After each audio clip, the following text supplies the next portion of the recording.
ultimately as believing that what I could do and not do could be trusted inside of my being. It became the opening to what I would call basic human decency and humility of not knowing.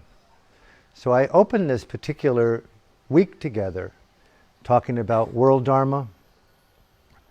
I would encourage you early on to empower that place in you, is what I want to say, which I said earlier, of what it is that you want to do with the preciousness of your life. Not just looking at spiritual principles of how to become more still or overcome stress. My experience today is that the more sensitive I become, the more awake I feel, the more intuitive I access my heart, the more I vibrate with uncertainty. I pick up the stresses and the anxieties of others. Set aside the collective sorrows. People often talk about overcoming wounds and trauma. And it's no simple task to overcome those deep struggles, but only to find yourself having to feel the collective pain of mothers who have lost their children, not just you. That's a horrible feeling, to see that you're not alone in the horrors of existence. Fair enough? By way of saying that we're at a venue here, a retreat for 6 days. I'm not looking for answers, but trying to instigate an intimate dialogue in all domains of interest to you and to me that could improve our status as human beings. Improve to me means simply having greater choice access to timeless qualities of kindness, of listening alone. What about empathy? How many of you have heard me tell the stories of being as a former Buddhist monk at the young age of 30 years old, just sailing along minutes away from my hoped-for enlightenment as one of the first Westerners in this incredible monastery where I could sit and meditate, watching my mind day in and day out, in-breath, out-breath, thinking, mindful. And 2 years into this process, becoming extremely ill, having to be operated on, becoming riddled with typhoid and hepatitis. I couldn't move my head across a pillow other than a minute for just a millimeter. It felt like a day to move my head from one side to the other. I thought that I would die. 9 months later, I was walking on water. For those 9 months, though, guess what happened? Many of you know this, especially moms and dads, that I was cared for because I could not care for myself. My mom begged me to look at your hands, Alan, before she died. You have them. Mine are so gnarled, like this, with arthritis. I can't get up from my chair, she said. I can't easily go out and see the sunlight. Days away from passing away. I've lived a good life. Don't fear for me. But you've got hands that still move. You've got eyes that still see. You can get up out of the wheelchair of your denial and walk and touch and move and dance. Do you really appreciate your life? I know that you've spent an inordinate amount of time being present, but do you really know the importance of what being present means? It means doing something, Alan, rather than just teaching being present. Doing something remarkable with your hands, with your eyes.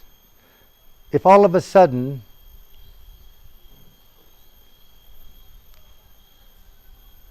you lost your hearing, and for some act of miracle it came back, what more would we have to do for 6 days than to honor the sacredness of just 5 minutes of hearing? Pause.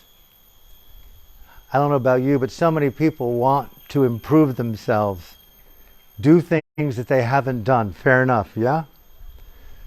But so much of what I'm into today is occupying innateness, the second point. Not having to fabricate, look, develop, but to abide within the innate nature of the human experience as you are. As you are. And I use the word here frequently. Have the courage to feel. Pause. Meditation. We'll be doing a lot of it here. We're doing it right now.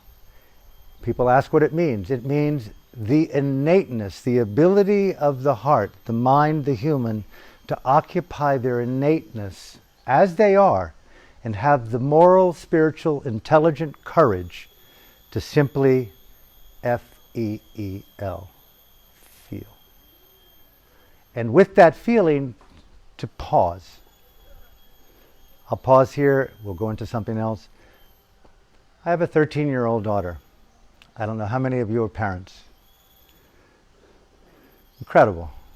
We've all been children. We're all children. 8 billion of us today. My daughter's not in school out of choice. Doesn't want to go to school.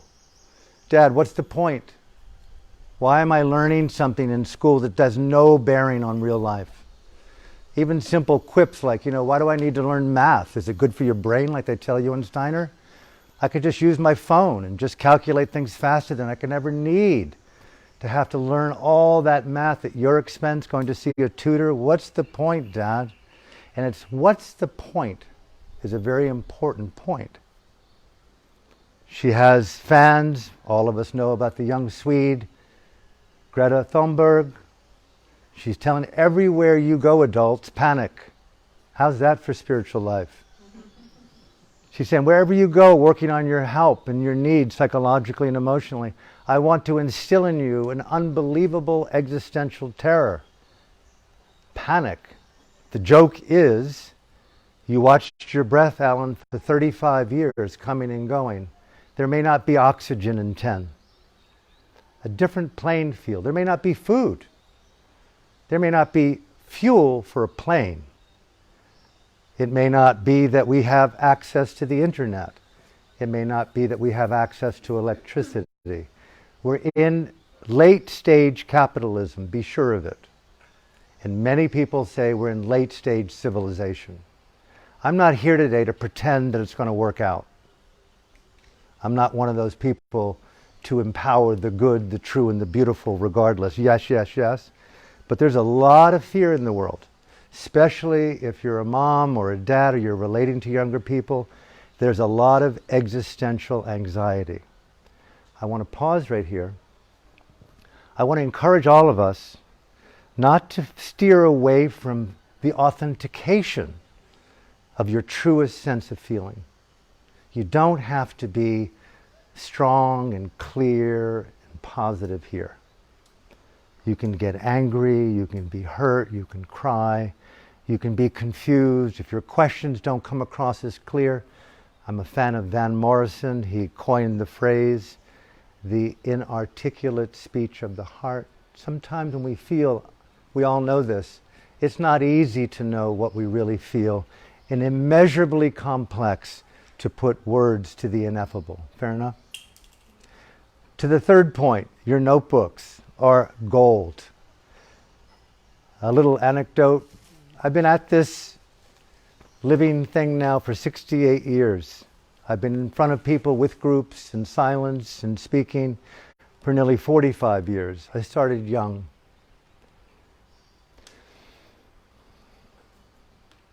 I've had so many people who have come to groups, retreat environments with these notebooks.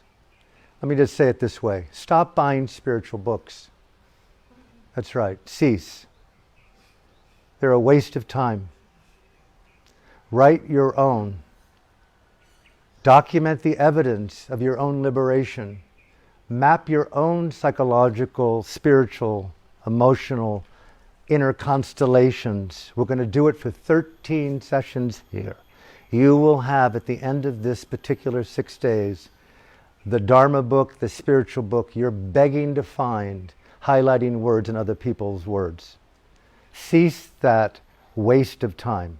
If you need to do it, fine. Defy me.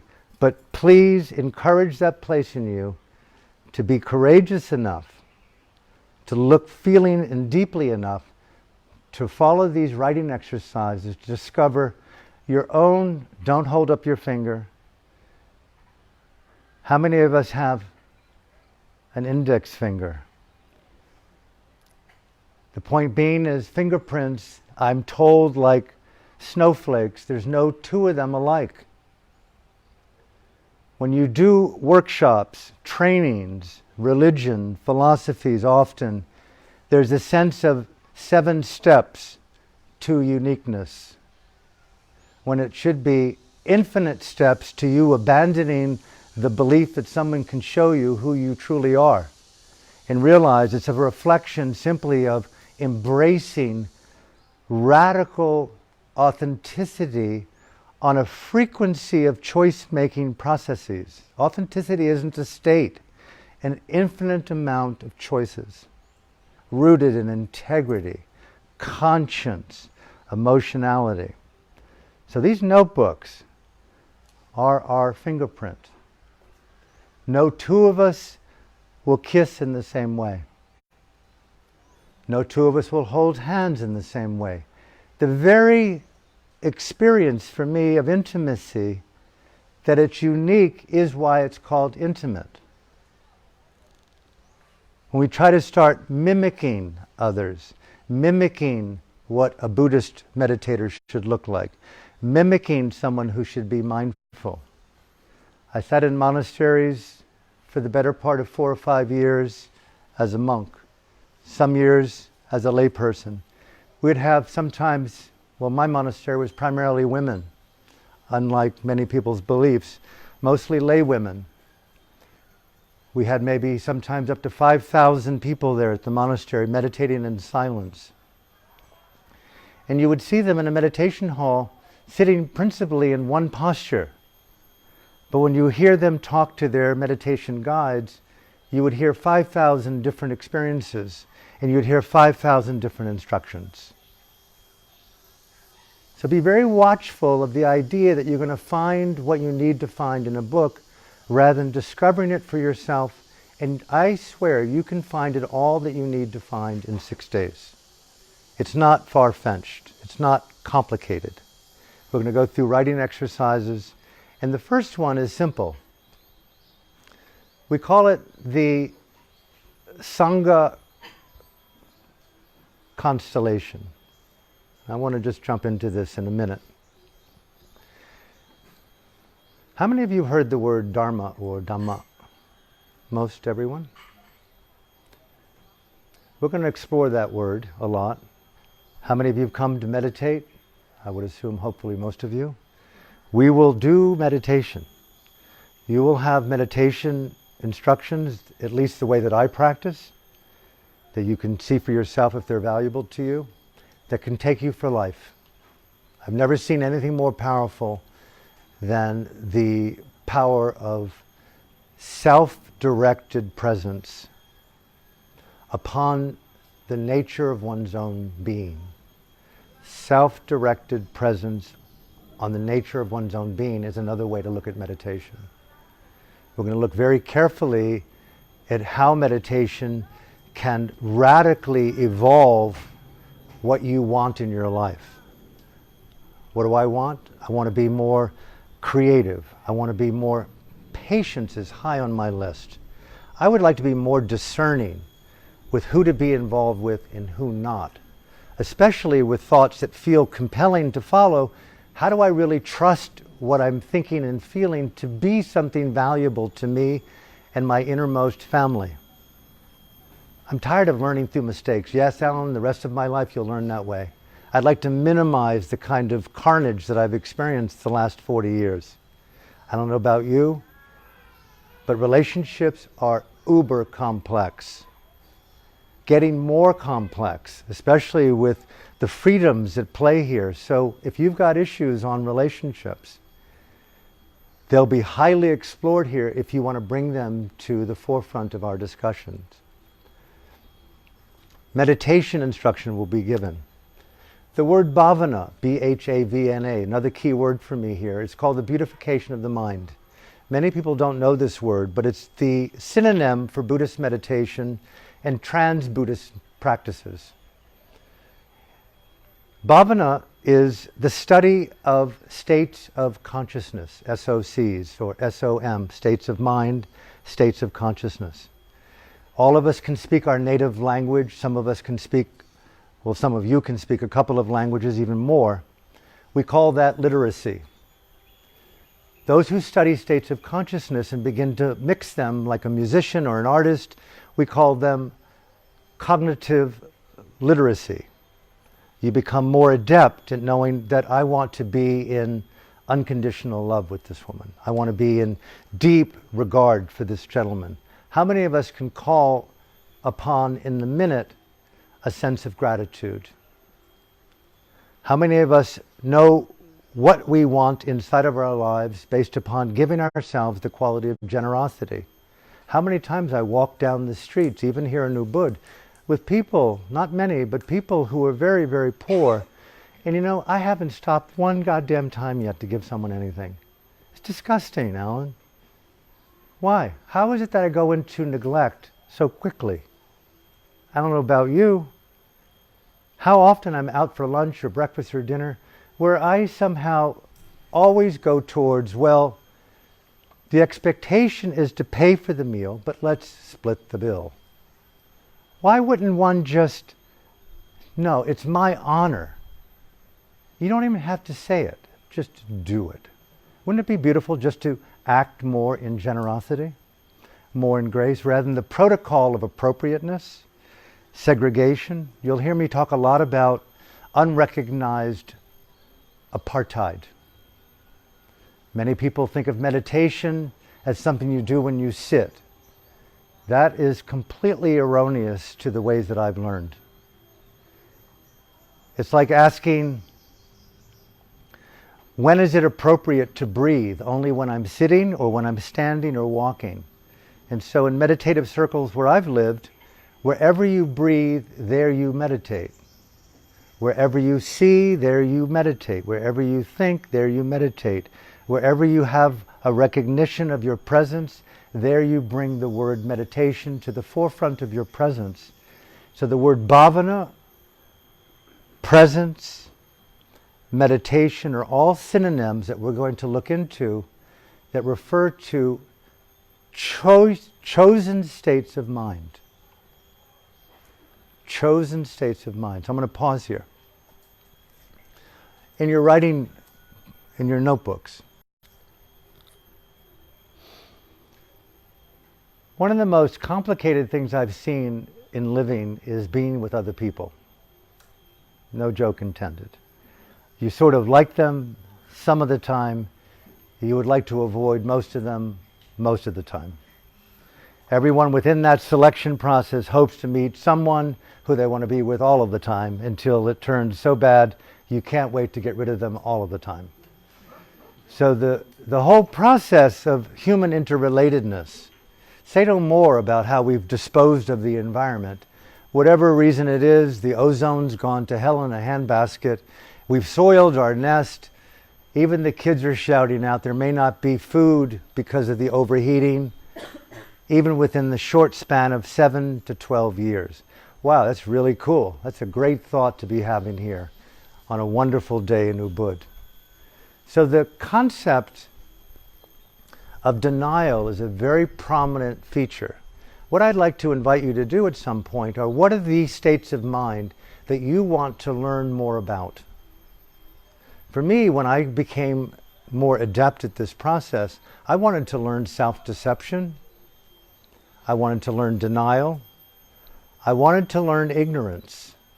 And equally, I wanted to learn what I would call, and what friends of mine have called, the unseen self.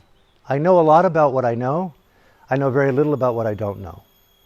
And in relationship, a lot of what you don't know gets revealed by the other person seeing it that you don't see.